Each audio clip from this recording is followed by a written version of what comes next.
அனைவருக்கும் வணக்கம். சிம்ம ராசிக்குண்டான அபிராமி அந்தாதி பாடல். உமையும் உமையொரு பாகனும் ஏக உருவில் வந்திங்கு எமையும் தமக்கு அன்பு செய்ய வைத்தார். இனி எண்ணுதற்கு சமயங்களும் இல்லை, ஈன்றெடுப்பால் ஒரு தாயும் இல்லை, அமையும் அமையொரு தோழியருமேல் வைத்த ஆசையுமே. பாடல் எண் 31. ஒருத்தர் சிம்ம ராசியில பிறக்கிறாருன்னு சொன்னா, அவர் பிறந்த நேரத்துல ஆகாயத்துல சிம்ம ராசியில சந்திரன் பயணம் பண்ணிட்டு இருப்பாருன்னு அர்த்தம். சிம்மத்தில் சந்திரன் என்பது சிவனுடைய வீடான, அதாவது சூரியன் என்றால் சிவன், சிவன் என்றால் சூரியன்.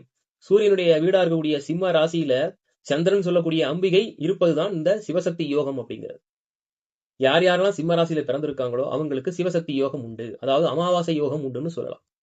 அமாவாசைய எதிர்மறையா சொல்றவங்களுக்கு மத்தியில அமாவாசையை நேர்மறையா மாத்தி காட்டினதுதான் அபிராமி அந்தாதி பாடல். ஏன்னா இந்த முழு அபிராமி அந்தாதி பாடலும் நமக்கு வெளிப்பட்டது ஒரு அமாவாசை அன்று இரவில் அப்படிங்கிறத மறந்துடக்கூடாது. சூரியனும் சந்திரனும் சேர்ந்தால் அமாவாசைன்னு சொன்னாலும் சூரியனும் சந்திரனும் இணைந்தால் அது சிவசக்தி சம்யோகம் அப்படின்னு பேர் இருக்குங்கிறத மறந்துடக்கூடாது. சிம்ம ராசியில பிறந்தவங்க பாக்கியசாலிகள் அப்படின்னு நான் சொல்லுவேன். ஏன்னா இந்த முழு அபிராமி அந்தாதி பாடல்களையும் கவனிச்சு பார்த்தா பெரும்பாலான இடங்கள்ல அபிராமி பட்டர் இறைவனையும் இறைவியும் ஒன்றாக இணைத்தேதான் பாடிட்டு இருப்பார்.